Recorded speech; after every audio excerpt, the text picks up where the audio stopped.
Olá, pessoal, boa tarde, tudo bom? Eu sou a professora Brena. A partir de hoje eu vou substituir o professor Robert Ximenes. Bom, a aula de hoje vai ser sobre micrômetros, né? Vocês viram até semana passada a aula sobre o paquímetros. Hoje vamos ver o micrômetro, que também é um instrumento de medição, importante aí para a formação de vocês. Aqui vocês já podem visualizar a foto de um micrômetro, né? Ele tem esse formato aqui. A função dele, então, é apresentar medidas relacionadas a objetos que normalmente a gente coloca nessa parte do micrômetro, né? Que eu vou explicar para vocês o que é cada etapa. Começando de história, né? O micrômetro, ele foi desenvolvido pelo francês Jean-Louis Palmer, né, que apresentou a primeira vez o micrômetro para requerer sua patente. O instrumento permite a leitura de centésimos de milímetros de maneira simples. Com o decorrer do tempo, o micrômetro foi aperfeiçoado e possibilitou medições mais rigorosas e exatas do que o paquímetro, né? Então, ele possibilita aí um aperfeiçoamento, digamos assim, para alguns tipos, né, de objetivos de medição que são mais exatas do que o paquímetro. De um modo geral, o instrumento é conhecido como micrômetro. Contudo, na França, né, como ele foi desenvolvido na França, o micrômetro ele é denominado de Palmer em homenagem ao Jean-Louis Palmer. Aqui a gente tem aqui uma imagem do primeiro micrômetro desenvolvido pelo Palmer, né, datado de 1848. Qual que é o princípio de funcionamento, então, do Palmer ou do micrômetro, né, como é conhecido aqui no Brasil? Como eu comentei, se assemelha ao sistema de parafuso e porca, né? Aqui a gente tem uma porca, a gente tem aqui o parafuso. À medida que a gente gira esse parafuso, obviamente que a porca também gira. Qual que foi a sacada do Palmer, né? Foi colocar escalas nessa porca e colocar outra escala aqui nessa haste de parafuso, de forma com que a gente consiga obter resultados de medições. É possível, então, dividir a cabeça do parafuso e avaliar frações menores que uma volta e, com isso, medir comprimentos menores do que o passo do parafuso. Hoje em dia, né, se vocês pesquisarem no Google micrômetros, né, eles não vão ter aquele formato lá datado de 1848, né? Ele vai ter esse formato, que é, a gente poderia dizer, o micrômetro mais moderno, né? E esse aqui é o micrômetro analógico, mas é possível também encontrar micrômetros digitais. Bom, o arco do micrômetro é constituído de aço especial fundido, tratado termicamente para eliminar tensões internas. O isolante térmico, né, evita sua dilatação, porque isola a transmissão de calor das mãos para o instrumento.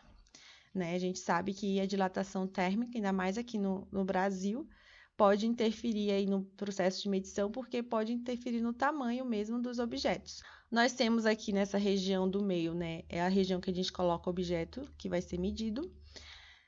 A gente chama as faces de medição, né, eles tocam a peça a ser medida e para isso apresentam rigorosamente planos e paralelos, né. A gente vai ter aqui, né, eu vou mostrar para vocês mais no final, alguns exemplos de micrômetros, inclusive, que tem essas faces de medição adaptadas ao objetivo de medição. Então, por exemplo, digamos que você queira medir um papel, né, que é muito fino. Então, a gente já, né, existem micrômetros que, ao invés de ter essa face de medição redonda, vai ter um apoio aqui retangular, né, que vai ajudar a fixar melhor a espessura, fixar melhor o papel, né, que é muito fino, e garantir que a medição ela seja de fato exata. Aqui em cima nós temos aí a porca de ajuste, que permite o ajuste da folga do fruso micrométrico quando necessário, né? A gente gira, ele vai abrir ou vai fechar de acordo com o tamanho do objeto que a gente quer medir. Aqui no tambor a gente tem a escala centesimal, né? A gente consegue visualizar que tem valores e gira ligada ao fuso micrométrico. Então, portanto, a cada volta, seu deslocamento é igual ao fuso micrométrico. Aqui nós temos a catraca ou fricção, que assegura uma pressão de medição constante, e a trava que fixa o objeto, né? Permite mobilizar o fuso numa medida pré-determinada. Então, ajuda a fixar o objeto e de forma que a medição ela fique real, né? De acordo com o objeto. Quais são as características gerais dos micrômetros, pessoal? Né? Assim como os paquímetros, eles auxiliam em medições diversas, né? Nesse caso, especialmente, medições relacionadas mais a espessuras de objetos, e ele tem uma capacidade de medição com resolução exata, né? A gente viu que é mais exata do que a medição do paquímetro, e ele pode ter escalas, né, que podem ser tanto normalmente de 25 milímetros, né, que são, ou chamado de 1 segundo, e varia do arco de 25 e 25 milímetros. A gente pode encontrar micrômetros que pode chegar até 2.000 milímetros. Aqui, ó, eu vou mostrar para vocês como que a gente faz a leitura do micrômetro, né? Assim como os paquímetros, eles podem ter diferentes resoluções, né? A gente pode encontrar resoluções de 0,01 milímetros ou de 0,001 milímetros para a escala milimétrica, ou 0,01 polegadas, né? Ou 0,001 polegadas para a escala em polegadas. No micrômetro de 0 a 25 milímetros ou de 0 a 1 polegadas, quando as faces dos contatos estão juntas, a borda do tambor coincide com o traço 0 da bainha. Ou seja, aqui, ó, se você coloca 0 aqui do tambor da escala milimétrica, que é essa de baixo, a gente significa que o micrômetro, ele encostou aqui no 0, né, tá? Não tem nenhum objeto a ser medido, o objeto, ele realmente é menor do que essa escala aí de 0 milímetros. Aplicação, pessoal. Diferentes aplicações para os micrômetros, né? A gente pode ter micrômetro, inclusive, como eu comentei, né? A sua face pode se adaptar ao objetivo de medição. Então, aqui, por exemplo, a face, a gente pode ver o micrômetro chamado de profundidade, e o objetivo dele é medir a profundidade, né? A profundidade ser medida. Ele utiliza hastes de extensão que são fornecidas juntamente com o micrômetro, né? Ou seja, ele tem uma adaptação para alcançar esse objetivo de medir a profundidade. A gente tem um micrômetro com arco profundo, que serve para medição de espessuras de bordas ou de partes salientes de peças. Nós temos os micrômetros com discos nas hastes, né, que são, né, os discos que eu comentei que é possível adaptar nas faces, que vai ajudar a aumentar a área de contato, possibilitando a medição de papel, cartolina, couro, borracha, pano, e também empregado para medir dentes de engrenagens, né? Aqui a gente tem um exemplo da medição de dentes de engrenagem. Nós podemos ter micrômetros para medição de roscas, aí a face, novamente, como eu comentei, ela vai ser adaptada a esse objetivo, então ele é construído para medir roscas triangulares. Este micrômetro possui hastes furadas para que se possam encaixar as pontas intercambiáveis conforme o passo para o tipo de rosca. Nós temos aqui micrômetro em contato em forma de V, né? E aí a gente consegue visualizar também essa adaptação da face. Ele é especialmente construído para medição de ferramentas de corte, que possui número ímpar de cortes, fresas de topo, macho e alargadores. Micrômetro para medir parede de tubos, né? Esse micrômetro é dotado de um arco especial e possui o contato de 90 graus com haste móvel, o que permite a introdução do contato fixo no furo do tubo. O micrômetro com contador mecânico, né, que é para uso comum, porém sua leitura pode ser efetuada no tambor ou no contador mecânico. Então, ele vai ter aqui um contador que ajuda já a dar o resultado da medição. Facilita a leitura, independente da posição de observação. E o digital, né? Que aí ele também vai facilitar a leitura, né? Ideal para leitura rápida, livre de erros de paralaxe, próprio para o uso de controle estatístico de processos, né? Juntamente com microprocessadores. Bom, até aqui a gente teve definições de micrômetro, né? Mostrar para vocês essas questões físicas do objeto. Agora, eu vou mostrar para vocês como que a gente faz a medição utilizando o micrômetro.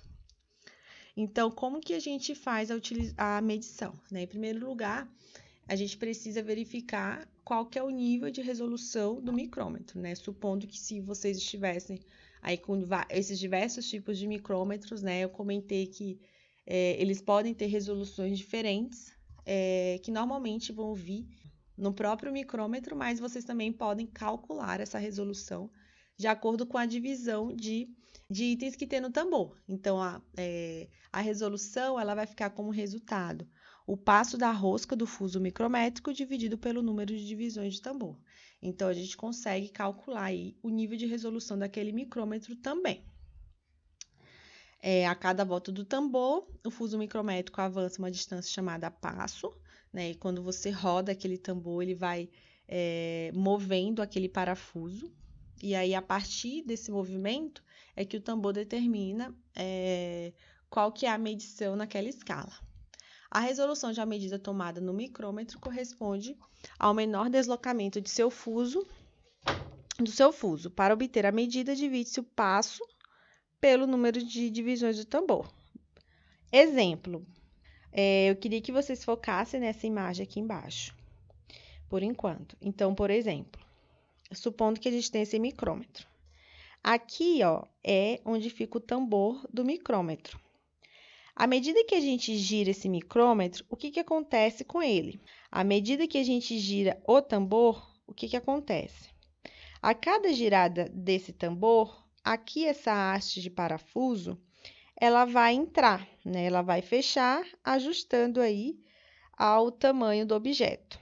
Quando ele para de girar, quando ele alcança o resultado, ele vai dar aqui para a gente uma opção de leitura, né? Para a gente definir qual que é o resultado da medição. Esse é o funcionamento do micrômetro. A partir do tambor, então, né, já que é assim que funciona, a gente pode verificar quantas divisões a gente tem. Então, aqui vocês estão vendo que tem o número 10, tem o número 15, tem o número 20. Então, esse micrômetro aqui, ele foi dividido em 50 vezes, né? Não dá para vocês verem, mas acreditem que até aqui o final são 50 divisões. E nessa escala aqui, que é essa escala na vertical, a gente tem a divisão de 0,5. Então, aqui tem 0, depois tem 5. Se a gente tivesse a oportunidade de abrir isso aqui, o próximo número seria 10, depois 15. Então, ele é dividido entre 0,5 e 0,5 milímetros. Observando esse micrômetro, então, a gente pode calcular a resolução dele. Como?